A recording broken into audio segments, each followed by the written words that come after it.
पवित्र शास्त्र लोगन के बीच में परमेश्वर की खास कामन के बारे में बतावेला, जीवन की परमेश्वर के बारे में जाने बदे जरूरी है।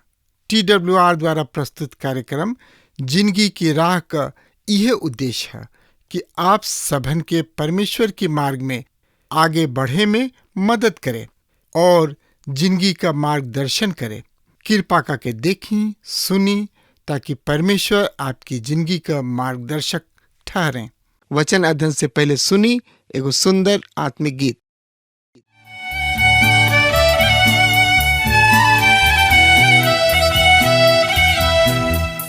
गाँव के भैया और बहिनी आई प्रभु के गुण गाई। गाँव के भैया और बहिनी आई प्रभु के गुण गाई।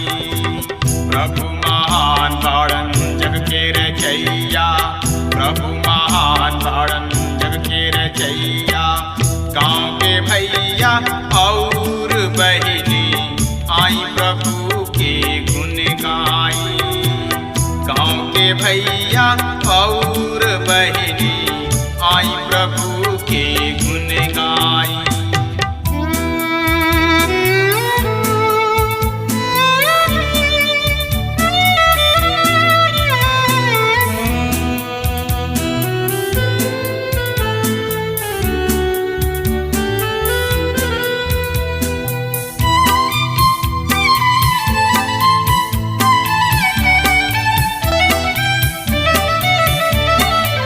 आकाश के तरई बन के चिरई उनकर भजन करे।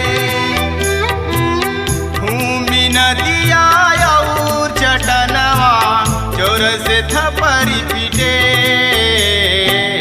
हमर मसीही फिरीत आई प्रभु चरण के सट जाई। प्रभु महान बाड़न जग के रचैया, प्रभु महान बाड़न जग के रचैया। गाँव के भैया और बहिनी आई प्रभु के गुण गाई।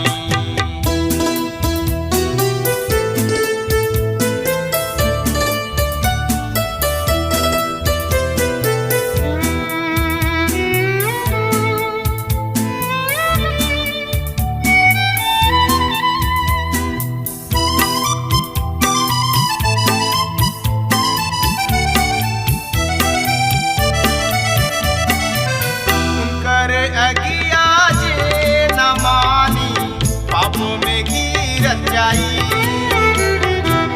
नरक के राजा सैतानवा उनके में वास करी। पूरी मिठाई खूब खियाई आत्मा अग में जाई। प्रभु महान बाड़न जग के रचैया, प्रभु महान बाड़न जग के रचैया। गाँव के भैया और बहिनी आई प्रभु के गुण गाई।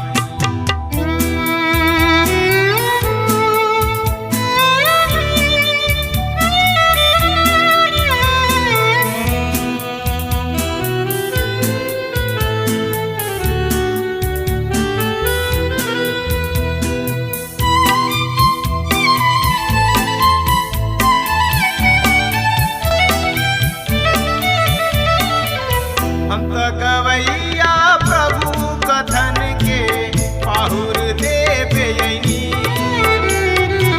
संगी मसीही प्रभु पोथी से शैतान के दूर करी।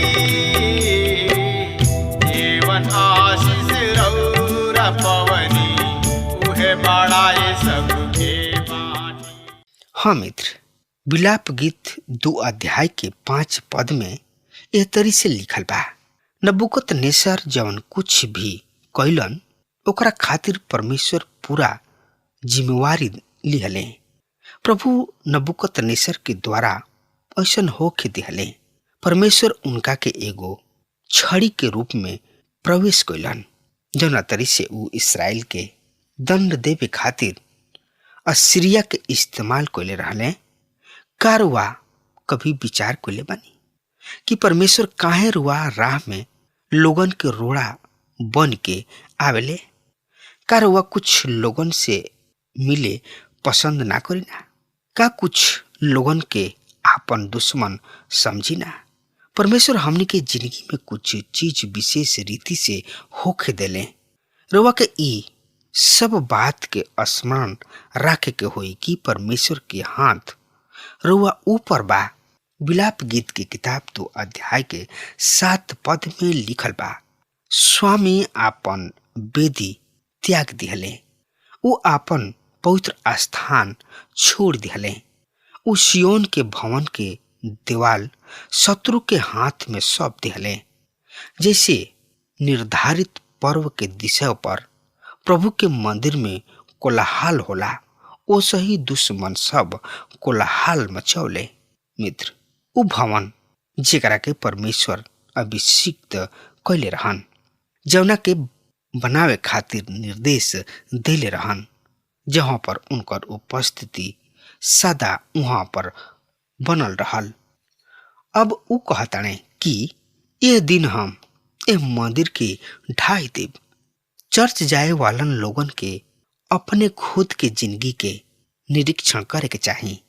यदि रुआ चर्च जाता नहीं ता का रुआ जिंदगी में ऐसन बात बा जोना में परमेश्वर खुश होले, या उनका काम में बाधा पैदा होला?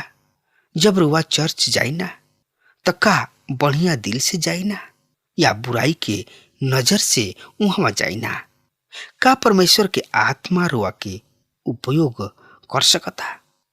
यदि राउर दिल ठीक नहीं खे तो चर्च जाए से कोनो फायदा नहीं खे।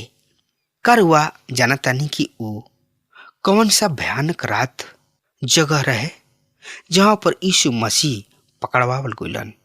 का रुआ वहां पर बहुते दुष्ट रहन जौन की उनका के फंसावे के ताक में रहन? ना प्रिय मित्र, वो रात सबसे भयानक जगह ऊपर वाली कोठरी रहे जहां पर प्रभु यीशु मसीह रहन। काहे कि वहां पर शैतान रहे। ऊ यहूदा इस्करियोती के मन में डलले कि ऊ यीशु मसीह के धोखा दे, और उहे पतरस के मन में भी डललस कि यीशु के इनकार करे। हर एतवार के रुआ गिरजा जाई ना। एकर मतलब ई नइखे कि रुआ परमेश्वर के खुश कर रहल बानी। यही अध्याय के 10 पद एह तरी से बता रहल बा, सियोन के बेटी धर्म वृद्ध निराश में डूबल जमीनी पर बैठल बा। ऊ पछताव प्रकट करे खातिर आपन आपन कपार पर राखी डलले बाड़े और टाट के कपड़ा पहिर ले बाड़े। यरूशलेम के कन्या जमीनी की ओर सिर झुका के विलाप कर रहल बिया। यहाँ पर देखी कि इर्मिया के ऊपर कौना तरीके प्रभाव पड़ल। यही अध्याय के 11 पद एह तरी से बता रहल बा, रोवत रोवत हमार आंख धुंधला पड़ गइल बा, हमार आंती सब ऐठा रहल बिया, हमार करेजा मुंह के आ रहल बा, काहे कि हमरा लोगन के नगरी के सर्वनाश हो गइल। शिशु और बच्चा नगर के चौराहा पर मूर्छित पड़ल बने। हमारा आँख लोर बहावत बहावत रह गइल बिया, हमार आंती सब सुखा गइल बिया। ऊ परमेश्वर के काम में शामिल रहन, उनकर दिल टूट गइल बा। आज हमनी में से कतना लोग परमेश्वर के सेवा में शामिल होके चाहेलन? का हमनी के अपना स्वास्थ्य के खतरा में डाले चाहे न जा? का हमनी के अपना आप के समर्पित करे चाहता नहीं जा। 2 अध्याय के 15 पद ए तरी से बता रहा बा, राह से गुजरे वाला तोहरा के देख के थपरी बजावलन, ऊ यरूशलेम के पुत्री के देख के छी छी करत और मुंह बना के ई कहलन, का ई उहे नगरी है जौना के विश्व के आनंद परम सुंदरी कहल जात रहे। कभी कभी हमनी के कलिसिया के बारे में बहुत ही दुखित और कठिन शब्द कह जाई न जा, कहे कि जौन कुछ भी हमनी के कलिसिया में होत देखी न जा, ओकरा के देख दिल दुखित हो जाला। लेकिन आलोचना से कोनो फायदा ना होला, एकर हमनी के ऊपर कोनो प्रभाव ना पड़ेला। आई अब देखल जाओ विलाप गीत की किताब 3 अध्याय के तो 1 से 4 पद ए तरी से बता रहा बा, हम वो पुरुष हई जौन की प्रभु के कोप दंड के दुख भोगले बाणे, उ हमरा के खदेरे ले और यहाँ प्रकाशहीन गहन अंधकार में पहुंचा दिहले। निसंदेह क्रोध में उनकर हाथ हमरा पर बार बार वस्तुतः दिन भर उठल रहेला।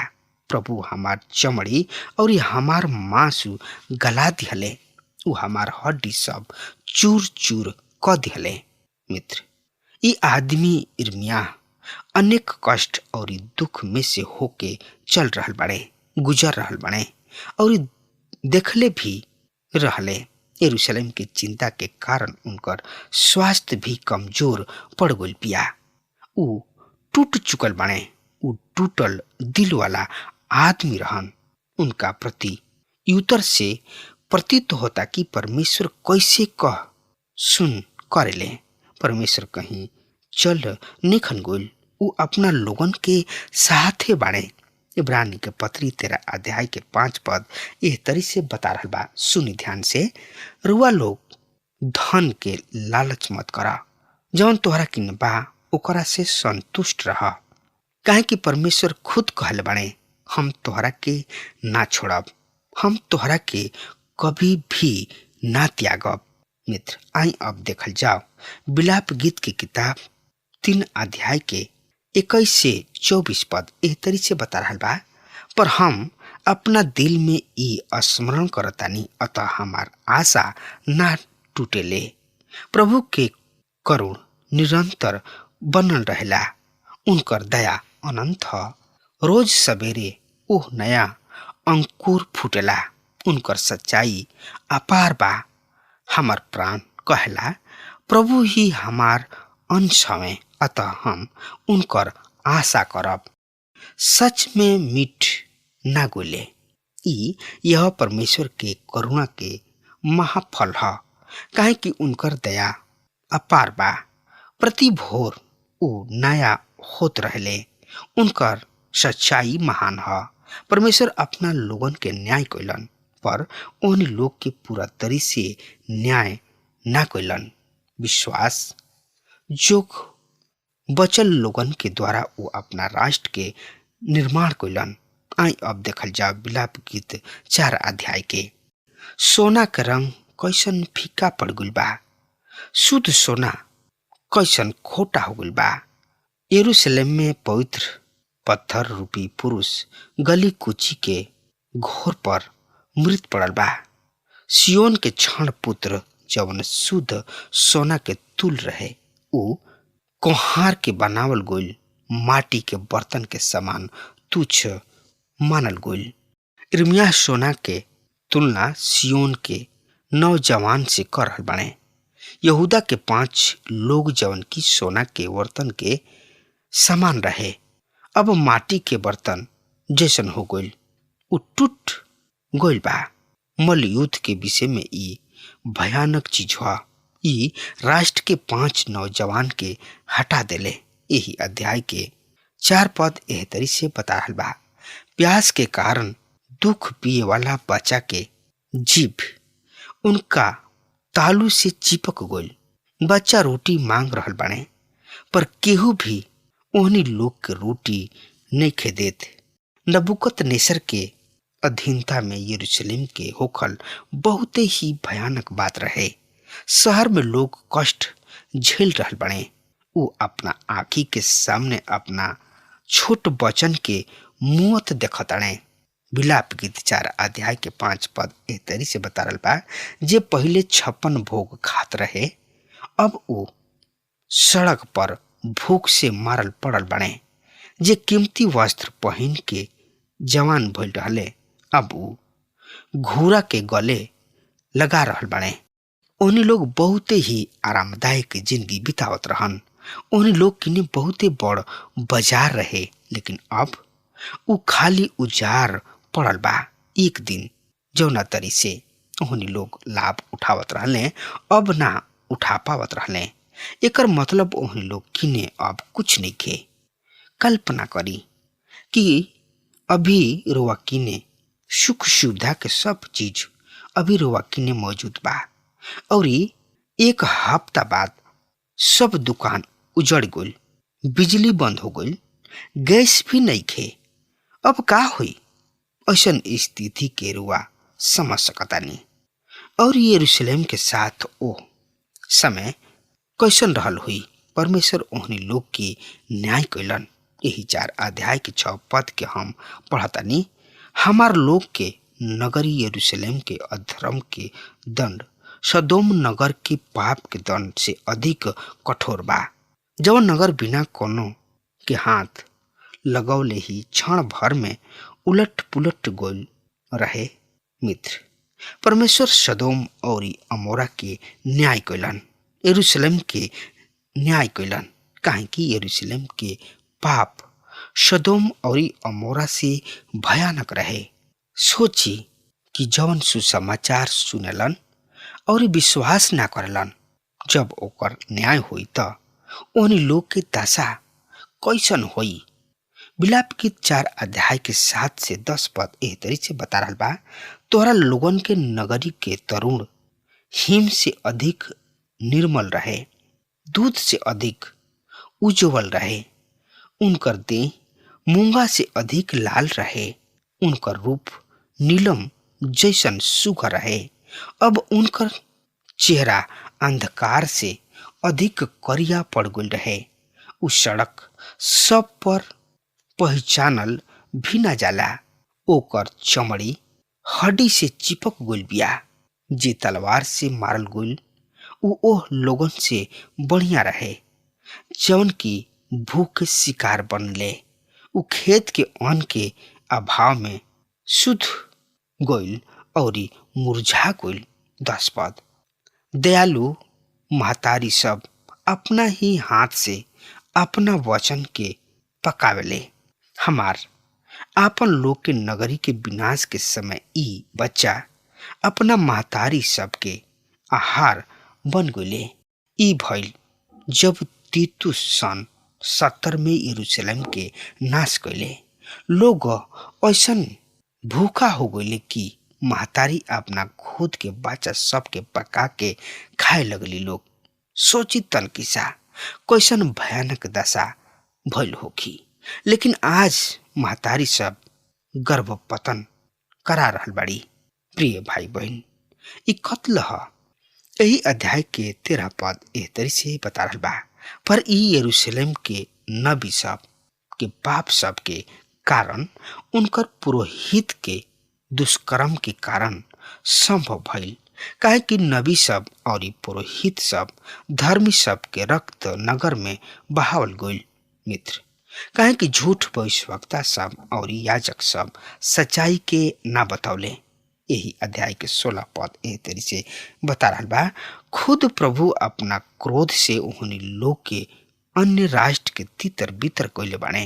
अब वह पर ध्यान ना दिए। लोग पुरोहित सब के समान ना कोइले और ना धर्म वृद्ध सब पर दया कोइले। लोग याजक पर ध्यान ना दिले, जौन की लोग परमेश्वर के वचन देत रहले। यिर्मयाह परमेश्वर की ओर से भविष्यवक्ता रहले। लोग उनका बात पर ध्यान ना दिले। परमेश्वर एकरा खातिर लोगन के न्याय कोइले। यही अध्याय के 17 से 22 पद में एह तरी से लिखल बा, सहायता की राह ताकत ताकत हमार आंख पथरा गुल। अपना सहायता के खातिर ऐसन राष्ट्र के बाट जो ही जौन की हमरा के बचा ना सकल। 18 पद, दुश्मन हमरा पीछे ऐसन पड़ल रहले कि हम चौराहा पर खुलेआम ना चल सकी। हमार अंत नजदीक आगुल रहे, हमार उम्र पूरा हो चुकल रहे, काहे कि हमरा जिंदगी के अंत निकट आगुल रहे। 19 पद, हमार पीछा करे वाला दुश्मन आकाशगामी बाज सबसे भी अधिक वेगवान रहन। ऊ पहाड़ पर हमार पीछा कैले, ऊ निर्जन प्रदेश में भी घात लगा के बैठौले रहले।